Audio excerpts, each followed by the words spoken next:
Good evening, Portage County, and welcome to another edition of Sports Corner. I'm Ian Herrmann. And I'm Matt Mergen. The men's basketball team ended the season at home hosting the Buffalo Bulls. Let's go to the MAC for the highlight. Here we are, senior night at the MAC. We'll pick it up with Sincere Carey. He's driving in. He'll end up with a reverse layup with the left hand, gets it to fall. And then Buffalo, they have the ball now. Jonathan Williams, he'll get it. He will let it fly from outside the arc, and he will hit a three.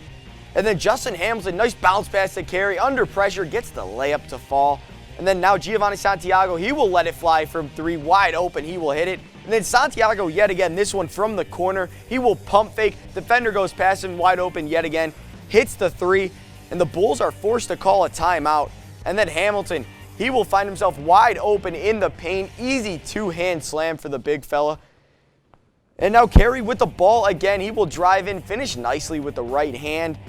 And then Carey yet again with the ball. He will pass to Malik Jacobs. He's in the corner. He will shoot, and he will hit that one. And then a missed shot for the Flashes, but Von Cameron Davis is right there for the rebound and one as well. And then Ronaldo Segu for the Bulls, Euro stepping his way through the Flashes defense. Nice layup there. And then Carey with the ball, pulls up, shoots the midi, and hits it.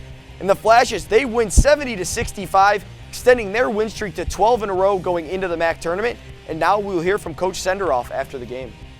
The crazy thing about playing in the MAC is that, you know, you can have this 12 straight games and win them, 16-4 in the league. And you know what? There's 7 other teams going to Cleveland that feel like they can win that tournament just like we feel like we can. And we're one of the teams that gets to go up to Cleveland.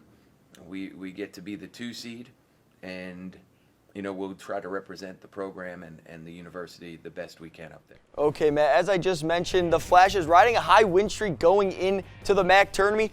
What are your 3 keys to success for this Flashes team going in? So I said that the first key to success is going to be the defense for the Flashes. They're ranked as the second highest defense in the MAC, only behind Akron.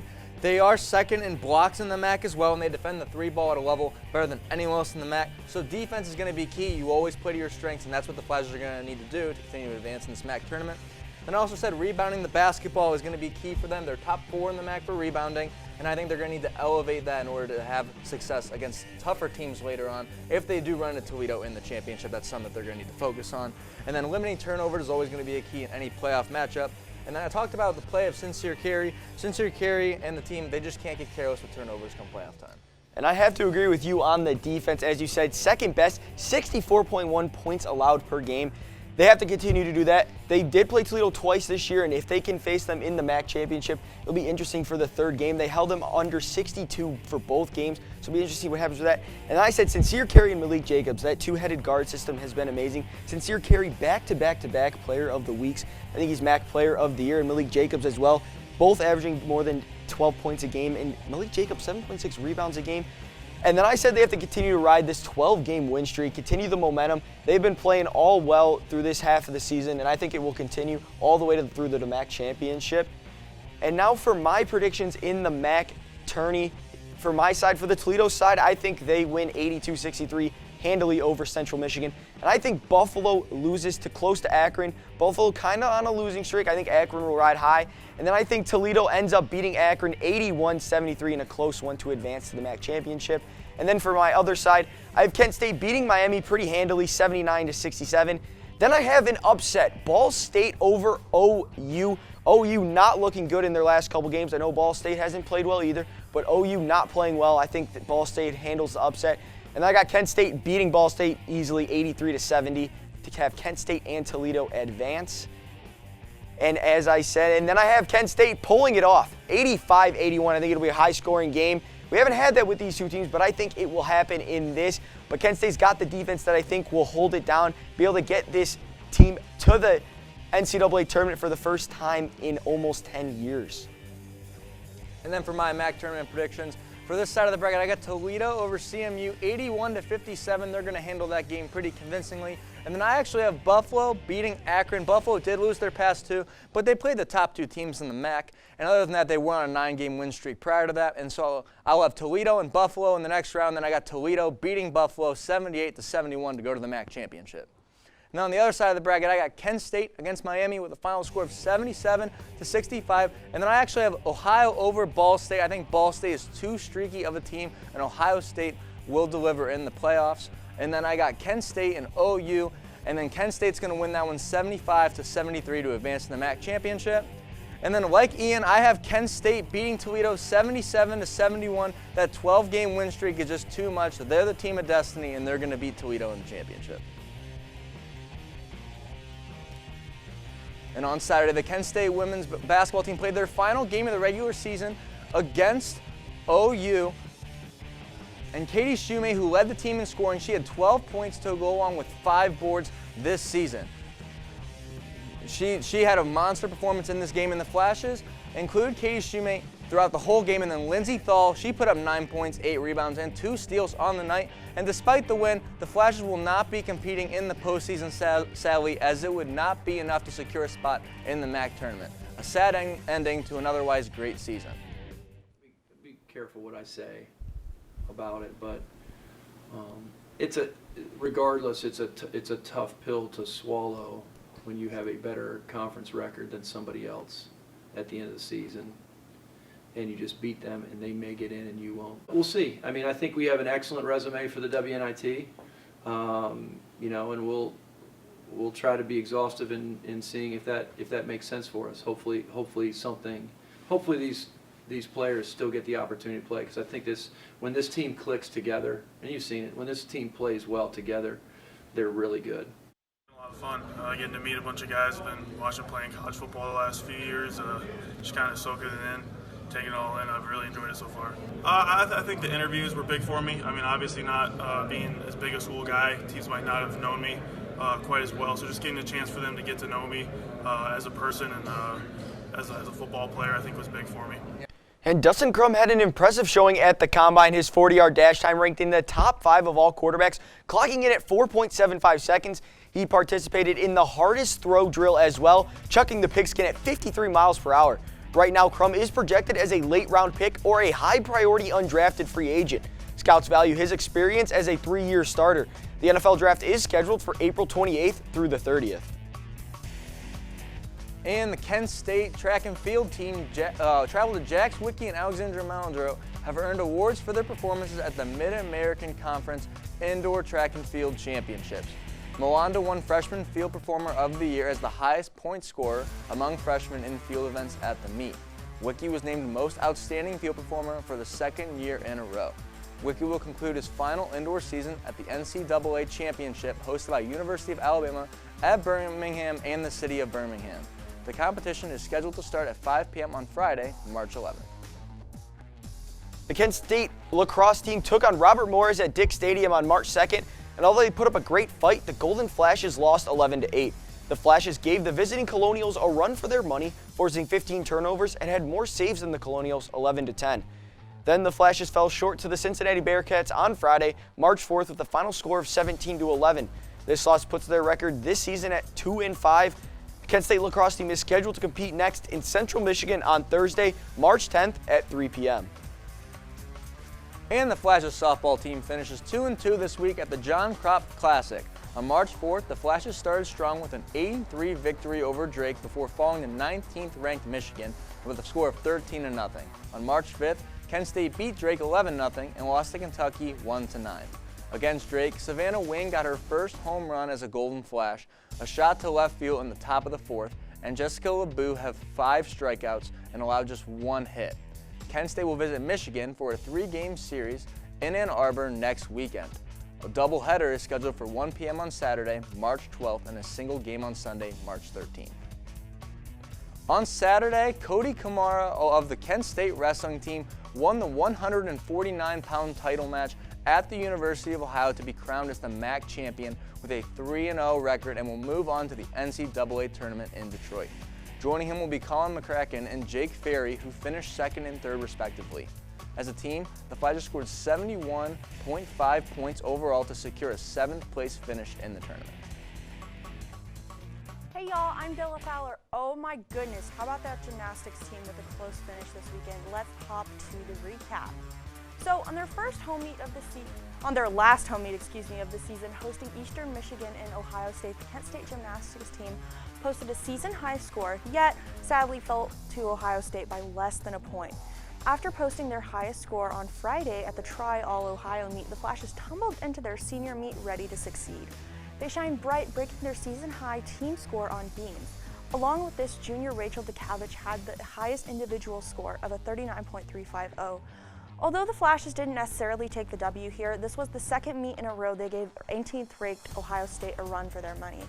With debatably a battle for first in the MAC left against Western Michigan this coming weekend, hopes are high for the potential conference championship. And with a series sweep against Austin P State University and a MAC Player of the Week honor, the Kent State baseball team is coming hot into their home opener on Friday. Colin Matthews won his MAC Player of the Week honors with 2 homers, 8 runs driven in, and 6 runs scored. The offense was on fire, scoring a total of 24 runs on the weekend. The first home game will be here in Kent on Friday at 3 p.m. against Central Michigan. And when we come back, we will recap high school basketball as this season comes to an end, so stay with us. Can you consent with me? Imagine what you'd see if every child had a book to read. 'Cause every kid across the nation deserves a book to read, and we can make it happen right now. No, I don't know what you've been told, but kids with books learn so much more. So the mission is for us to get a book to each and every child. So let's join hands, book people unite. Unearth hidden passion. Come on, we'll have a good time. Planting seeds of inspiration to motivate some magic. To change the writing on the wall, writing on the wall. And make a difference. One book can inspire a child. One book can be the first thing that helps to change a life. People unite. Read to a child today and spark a lifetime of ambition.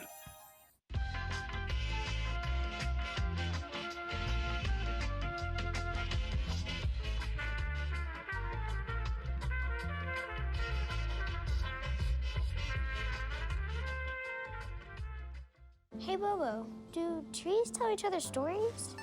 I'm sorry. I'm afraid I don't know that. Hey, why don't we go find out?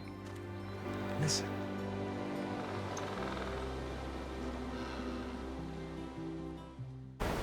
Welcome back. We had high school basketball district semifinals last week. Let's get to the highlights. We got Twinsburg, Cleveland Heights. We will pick it up. Anthony McCarthy drives in and finishes a tough layup there. And then Reggie Bussey, he will drive in as well, pass to a wide open Adam Williams who swishes the 3. And then Cleveland Heights, they have the ball now. Shermarian Hardy, he'll get the ball at the top of the key and he's going to let it fly and he's not going to miss that one. And then Williams with the ball again. Beautiful down court pass to David Coniglio and he finishes at the rim, tough and one there. And then Williams, he will get blocked from behind, but Twinsburg with the rebound out to Coniglio who splashes another 3. And then Bussey, he's driving in. He'll get the tough and one layup there with the left hand. And then Ashawn Sims, he cuts in. Easy layup for him. And then Rondell Pollard, he's got the ball, making some nice moves. Cuts in, easy righty there. And now Coniglio wide open for 3, but that one's going to miss. Goes out of bounds. And Cleveland Heights, they win it 51-43 in the district semifinal and will now play St. Ignatius in the regional semifinal on Wednesday at 7 p.m. And we take a look around some high school basketball playoffs. Cleveland Heights did beat Brexville in their district final 57-49. St. Ignatius beat Brunswick 70-64, and as I said, those two teams will play on Wednesday, actually here at the MAC. And then St. Ed's, they beat Medina 65-52. Now moving over to college basketball, ranked Ohio State hosted Michigan, and the Wolverines get the steal. Was saved by Caleb Houston, which sets up an Eli Brooks fast break layup. And now OSU with some old school Spurs basketball, swing to find an open man, top of the key for the 3, and that is good. And then Terrence Williams for the Wolverines, he's going to tie the game with a 3. That's all net as he had 17 points on the night. Now the double-double man, E.J. Liddell, is going to respond with a 3 of his own off the screen. OSU holding on to a slim lead late in the first half. And then Ohio State's Joey Brunk does his best Cream impersonation with that hook shot. And then Liddell again showing off the playmaking as this leads to a Brunk throwdown. And then Michigan battled back in the second half. Diabete gets a dunk of his own over EJ Liddell, and then Diabete again, he gets another throwdown slipping off this screen. Then Michigan sealed the deal with this one. Kobe Buffkin, he's going to hit a three over two guys of Ohio State, and Michigan will win it. Michigan takes this one with a final score 75-69. This is an absolute crushing loss for OSU. And more Big Ten, Iowa at Illinois. First half, Kofi Coburn, he gets the ball inside, spin, dunks it. And then now Iowa, they have the ball. Joe Toussaint, he will spin, pass to a wide open Chris Murray, who's going to get a dunk of his own. He had 15 on the day. And then Aaron Eulis, he'll get the ball. He cut in, stop, passes down to Tony Perkins, makes one fall over, makes one jump, gets the shot off. No foul there. He had 17 points. Then Trent Frazier, he's trying to get something going. He will cut over, lob it up to Coburn, and that's an easy slam for the big fella. Brings the Illini within 5. Now Keegan Murray, he'll get the ball inside, spin, gets the and one tough layup to go. Now Toussaint with the ball again. He will drive in, pulls up, passes to Murray, passes to Chris Murray, wide open. He cannot hit it. It falls short. And Illinois wins it 74-72 to share the Big Ten regular season title, and they will be the 1 seed in the Big Ten tournament. And now we got Nebraska visiting Wisconsin here, hoping to pick up the upset in this one. Here on the first play, Tominaga drives to the rim, and he hits the tough left-handed layup for the score. Nebraska is off to a hot start here in this one.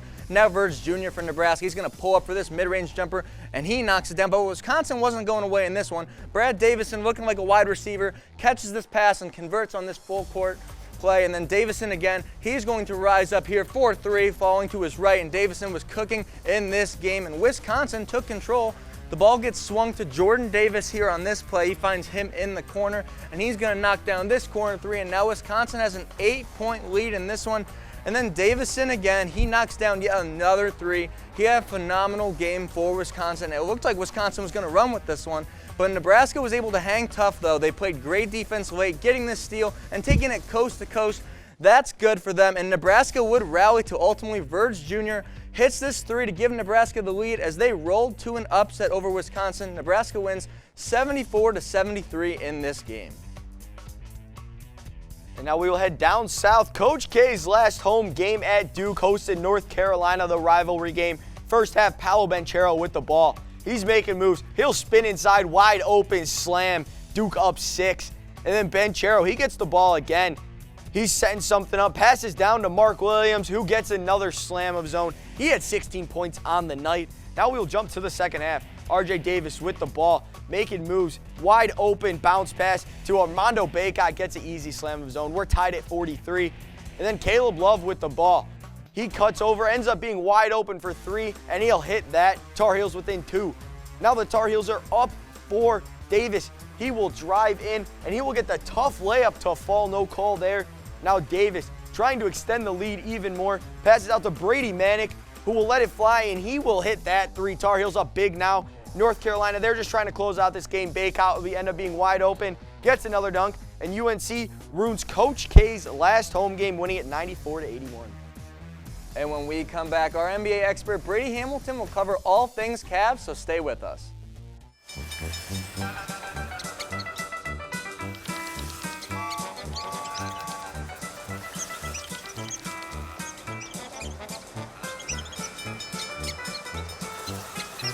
Kids will spend 15 minutes watching online videos like this one.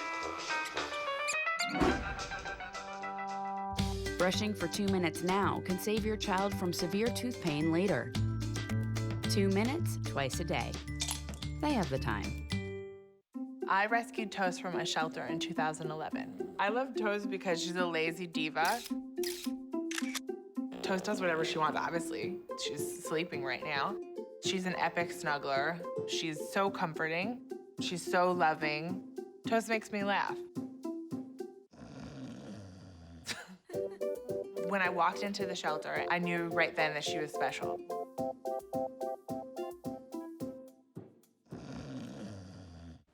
Good evening, Cavalier fans. Let's check out some highlights from last night's key win over the Raptors.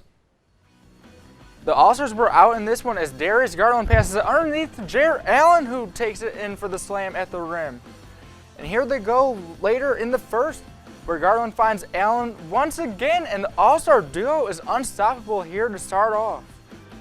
And what do we see here? It's Rookie of the Year Evan Mobley who runs the floor and takes it in himself as the Cavs lead starts to grow here in the second quarter. And we go to the second half where Scotty Barnes leads the fast break and dumps it off to Chris Boucher, who finishes it at the rim, but anybody could do that. And going from Cleveland to Lob City, look at Garland who just launches it to Evan Mobley for the alley-oop. Lob City was out in this one. And in the fourth, Dean Wade drives to the hoop with Scotty Barnes right on him, and Wade puts him on a poster. The real D Wade finally came out to help the Cavs put this one away as they get a much-needed win at home. Now looking at the Eastern Conference standings, the Heat in first with a pretty comfortable lead now at 43-22. 76ers right there, 39-24. Bucks right behind them at 40-25, followed by the Bulls at 39-25. Celtics there now in fifth at 39-27, with the Cavs tied with them right behind at 39-27. Got the Raptors in 34-30, and the Hornets at 32-33. Okay, Brady, despite the big win, the Cavs also lost in a way by losing Jarrett Allen. How much of an effect could this have on the Cavs? This could immediately have an effect on the Cavs. It really matters how much time Allen will miss, and that is still unknown. The Cavs have a harder schedule coming up, and they are just 2.5 games out from falling to a play-in spot. Look for the Cavs to help the All-Star return to the court as soon as possible. Now, Brady, who could you see stepping up for the Cavs in Allen's absence? Look for Evan Mobley to be a huge factor moving forward. The rookie will very likely be taking heavy minutes and be moved to the center position where he hasn't had much time playing at. It will be interesting to see how the progress the rookie makes as he takes on a much bigger role. You can also look for Kevin Love to be a bigger factor without Allen. Grant Kev will be seeing an increase in minutes and to help keep the Cavs continue their trend with big men on the floor. Where do you think the Cavs will finish at the end of this regular season? With the recent ways the Cavs have been playing, I could see them finishing between 4th and 6th place in the East. Some of the stronger teams in the East are starting to get healthy and get key pieces back, while it seems like the Cavs are heading in the opposite direction. A chance at the top seed could still be very possible, but the Cavs could get some key injuries back sooner than expected. Thank you, Brady. Now we got the Nets taking on the Celtics in Boston. Kevin Durant ready for battle here. Now for Boston, Jason Tatum, he's going to get an open three here. It won't fall, but it's put back by Robert Williams. What a jam that was. Let's look at that slam one more time against Kevin Durant and Jason Tatum. He had a game, 54 points on the night, and he's going to go one-on-one here and just cook Kyrie Irving, drilling this three, and Boston fans were loving it. They enjoyed every moment, booing former Celtic Kyrie Irving. And then Kevin Durant on the next play, the scoring monster himself, he knocks down this mid-range. He had 37 points on the night for the Brooklyn Nets. And then his teammate, Kyrie Irving, was on the move as well. He fakes two defenders here for a tough fadeaway. And Boston fans, you hate to see it. Kyrie Irving also had himself a game, but it truly was the Tatum show. On the move all game, and he hits this tough mid-range jumper with 1:30 to go. Celtics holding on to a slim lead late. And then Boston's going to swing the ball around here. They find Jaylen Brown, who fakes Dragic out of his shoes before hitting the dagger to seal the win for the Celtics. Celtics pick up a win with a final score, 126-120. Now we will head to Milwaukee where the Suns are down. We'll pick it up. Grayson Allen lobs it up to Giannis Antetokounmpo, slams it home. And then Chris Middleton, he'll shoot, miss, but Giannis is right there for the putback slam. Then DeAndre Ayton, he now drives in, gets a nice finger roll to go. We'll jump to the fourth quarter. Jrue Holiday, he's trying to create some offense. Down to Serge Ibaka, over to Allen. One more to Chris Middleton. He hits the 3 and 1 as well. And then just under a minute to go, Holiday, he's trying to get something going. Give it to Middleton. This man had himself a night spinning around. Step back midi. He hits it. And then Middleton again trying to close out the game. Step back from 3. Bang. He drains it. The Bucks, they hold on to win it 132-122 off of Middleton's huge 44-point game. And now they are the 3rd seed in the Eastern Conference. And when we come back, we'll take a look at our men on the Silver Mountain and our award-winning segments. Stay with us. Hey, you. Yeah, you. Getting that college education? What are you gonna do? Graduate and take some office job? Be like everybody else? Or will you dare do something different? Like be a teacher. You could be my teacher. You got the skills. The smarts? Yes, you. You could be the teacher I never forget. That'd be cool. Does that corporate job even have recess? What are you gonna make of yourself? What are you gonna make of me?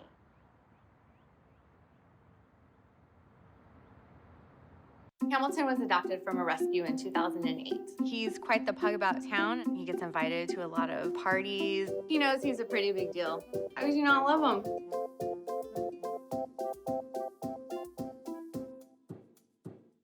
Being a dad can be tough. When's the fairy princess coming? Any minute now. But it's always worth it. I know it's really you, Brew. I'm just pretending for the other kids. Take time to be a dad today. Call 877-4DAD-411 or visit fatherhood.gov. Welcome back. Let's get into my segment, Ian's 3 stars of the week. And for my 3rd star of the week, it is Sincere Carey. The junior transfer has balled out all season and recently earned his 3rd straight MAC Player of the Week. Don't expect Carey to slow down either, and watch out for the flashes this weekend. My 2nd star of the week is Jason Robertson. The young star on the Dallas Stars, no pun intended, has had back-to-back hat tricks in his last 2 games and now has 54 points in 47 games this year. My 1st star of the week is Ja Morant. Morant is now climbing MVP rankings as the Grizzlies are now the 3 seed, with Morant averaging 36.6 over his last 6 with a 52-piece mixed in there. And now for my Mergen Minute this week, I want to talk about Duke's very own Coach K. After Duke's last home game of his coaching career, before the March Madness begins, I wanted to take a moment to talk about this legendary career. Coach K is a 5-time national champion, 12-time Final Four participant, and has the most wins for a D1 coach in history. He has 1,170 wins and has a 76 career win percentage. He has also coached 28 different players who then would go on to become lottery picks. Players like Jason Tatum credit their early success to the legendary coach, and over 100 of his former players showed up to his final game at Cameron Indoor Stadium. And for my man on the Silver Mountain pick this week, I picked the GOAT himself, LeBron James. The Lakers have been struggling, and this has not been an easy season for them. This past weekend, James stated how it frustrates him when people talk about the greatest scorers of all time and doesn't understand how his name doesn't come up.